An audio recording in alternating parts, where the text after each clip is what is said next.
Welcome to this episode of Substantial Matters, Life and Science of Parkinson's. I'm your host, Dan Keller. At the Parkinson's Foundation, we want all people with Parkinson's and their families to get the care and support they need. Better care starts with better research and leads to better lives. In this podcast series, we highlight the fruits of that research, the treatments and techniques that can help you live a better life now, as well as research that can bring a better tomorrow. If you've had Parkinson's for a while, you probably know that it can be unpredictable. Symptoms can come and go or get better and worse throughout the day, sometimes changing hour to hour or even minute to minute. These changes, called motor fluctuations by healthcare professionals, can be bothersome. But with a variety of modern medicines and appropriate dosing and timing, you can often control your symptoms. Teaming up with a good movement disorders specialist is key to managing your condition and living your best possible life. At the recent Parkinson's Foundation Centers of Excellence Leadership Conference, I spoke with Irene Malaty, a movement disorders neurologist and the director of the Parkinson's Foundation Center of Excellence at the University of Florida in Gainesville. She told me how people with Parkinson's can work with their doctors to control motor fluctuations. What are they? What do people know about them? So motor fluctuations are the symptoms related to movement in Parkinson's disease that change in relationship to the effects of medications. So oftentimes people with Parkinson's, if they've had Parkinson's long enough and if they have enough symptoms, will experience a significant difference once their medication takes effect. And we like to refer to that as feeling on, as if their medicine is working and they can move more easily. If they have tremor, the tremor may be less. And then as the medication reaches its peak, sometimes people experience an overflow of movement that we call dyskinesia, which is an abnormal involuntary movement, like a wiggling kind of movement. Then as the medicine wears off at the end of a dose interval, meaning the time between one dose and the next, people can have a return of their symptoms where they feel off or more stiff or more shaky or less able to move around. And so in early Parkinson's, it's really easy to take a few doses and have a really good, sustained, consistent benefit. But as people have it a little bit longer, the dependence on the medication is more, and people can experience those ups and downs throughout the course of the day. So is that because early on they're still making a little bit of dopamine and it kind of gives them coverage, but then they're really dependent on the medicine to supply that effect? Yes. How do these impact people? I mean, first they may have too much movement and then can't move enough. So how does this interfere with their just daily life? It can be very frustrating and impactful because when a person's medicine is working, they may be able to function quite well and do the things they enjoy doing. But when the dyskinesia comes, it can be mild and what we call non-troublesome, or it can be very aggravating, and it can affect their coordination and balance. And certainly when the medicine wears off, some people may feel nearly paralyzed from the things they would like to be doing. So some people learn to adapt and plan their activities around their medication. So for instance, someone who loves to golf may purposely time their medication so that it will be at its peak when they want to be out with their buddies doing their golfing.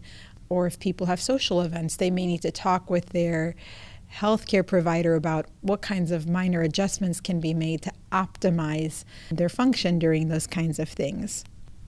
When people are experiencing off periods, are there any sorts of shorter-term rescue medications that people use, or it's just you either take your Sinemet or whatever, or you don't? So there are a lot of options. There are a lot of factors that go into deciding what's the best medication change strategy. So if these are rare, then we might do something like what you're describing, which is a rescue that you would do as needed. For some people, that could be as simple as a half pill extra of levodopa or a full pill extra. For people who have more significant sudden and disabling offs, there are even injectable therapies like something called apomorphine, known by the brand name Apokyn. So there are a lot of different kinds of strategies that get used for rescue. If these problems are happening consistently on a regular basis, on a daily basis, or often enough to disrupt quality of life, then it can be time to adjust the everyday pattern of medications. And so sometimes, if the issue is only wearing off, then sometimes a medicine can be added that will extend the duration of benefit of the medication. Another option is sometimes we have to move things a little closer together, and instead of taking them only 3 times a day, it might need to be 4 times a day, or instead of every 5 hours, every 4 hours. For some people, the bothersome part are the dyskinesias, or the involuntary movements. And in those cases, sometimes we add a medication called amantadine that can occasionally suppress those extra movements called dyskinesia. Sometimes we have to reduce the amount of medicine per dose to try to avoid high peak levels in the body that can contribute. Sometimes we have to remove medications that are add-on therapies and simplify the regimen. And sometimes we switch to more long-acting formulations that are a more slow and steady release of medication or absorption. Sometimes there's a difference in how potent a medicine is if it's slow release because you don't reach the same high peak, but sometimes there are advantages too. So now we have multiple formulations of levodopa. We know that medicine commonly as Sinemet, carbidopa, levodopa, but it comes in a lot of different formulations. One of them is Sinemet CR, which is a slower release version. The newer one called Rytari has beads inside that dissolve at different times, so partially more immediate and partially slower to try to find the medium between immediate and slow release. We have an orally dissolving form that can be used for people who want to be able to take something quickly without having to swallow. Maybe they don't want to have water, although Sinemet can be chewed. There are even long-acting forms of dopamine agonists, both the oral forms of pramipexole and ropinirole, and also the patch of rotigotine that are slower release forms. So a lot of times we may have to look at exactly the timing of the symptoms that are bothersome and what they are. Sometimes we even move on to thinking about surgical therapies. The surgical therapies for Parkinson's are not right for every single person, but they can be life-changing for the right person. One of those is levodopa that's infused continuously over 16 hours through what's called a PEG-J tube, which is a small tube that's permanently inserted into the abdomen, where a pump can be attached in the morning, and just let the levodopa run at a consistent level for 16 hours a day, and it's taken off at night. The goal of that is to avoid the ups and downs by keeping a steady, continuous rate. And sometimes those people still take some oral medicine, meaning pills. The other surgical option that we talk about sometimes is called deep brain stimulator surgery.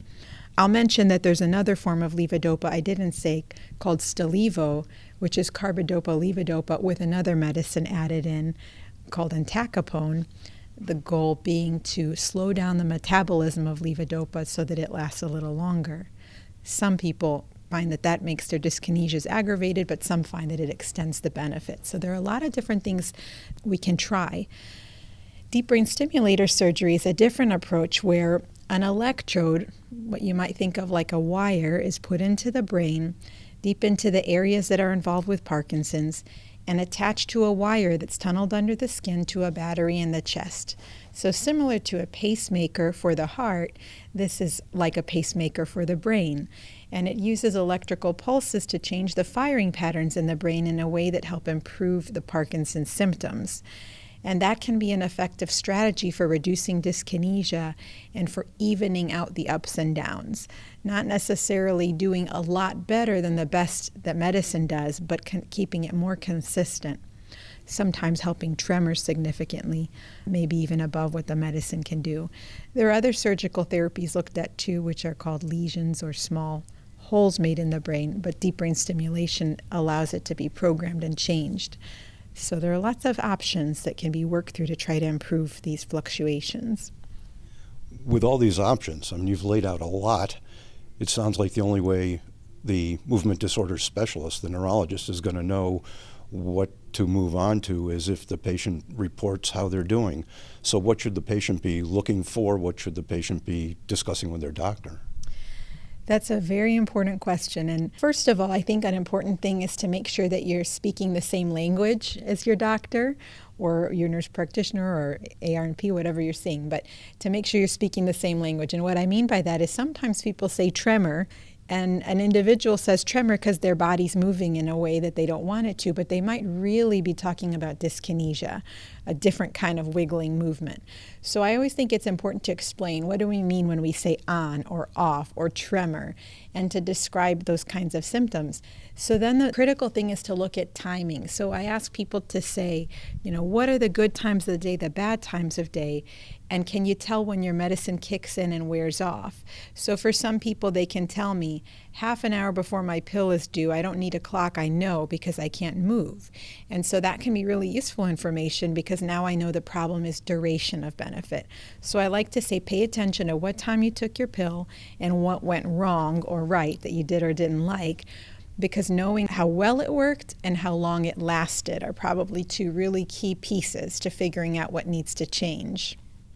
So how well do people do? How well do they get regulated if they're under good management and you've titrated the dosing and the timing and things like that? How's their life?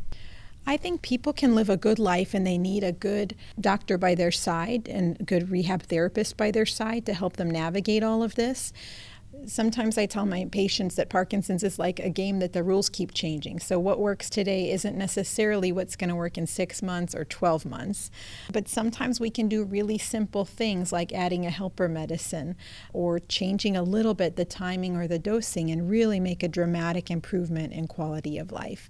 And sometimes it's multiple things. I didn't mention one class of medicine, just to be complete. Selegiline and rasagiline, and we have a new one that just got approved that are called monoamine oxidase inhibitors, and those also have a mild benefit of reducing off time. So what I would say is don't suffer through it. Talk to your doc about what's happening, because a lot of times we can shift things in a way that really improve quality of life and keep people doing the things they love to do. Great. Thank you.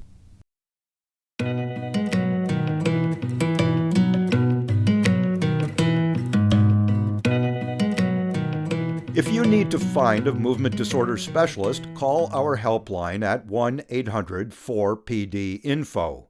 It is important to seek expert care. For more information on that, listen to Episode 2 of these podcasts, The Parkinson's Foundation's Role in Setting Standards of Care. It is also important to find the doctor that is the best fit for you, someone you can trust. Be sure to keep open the lines of communication so your doctor always knows your top concerns. If you want to leave feedback or comments on this podcast or any other subject, you can do it at parkinson.org/feedback. We'll respond to some questions in future episodes. At the Parkinson's Foundation, our mission is to help every person diagnosed with Parkinson's live the best possible life today. To that end, we'll be bringing you a new episode in this podcast series twice a month. In our next podcast, we'll pick up with a discussion on new delivery methods for levodopa. Till then, for more information and resources, visit parkinson.org or call our toll-free helpline at 1-800-4PD-INFO. That's 1-800-473-4636. There are a couple of resources you may find particularly useful after today's chat with Dr. Malaty. One is our free book, Managing Parkinson's Mid-Stride, available in the e-store on our website. Another is our video series with Dr. Malaty on motor fluctuations. Check it out at parkinson.org/videos. Thank you for listening.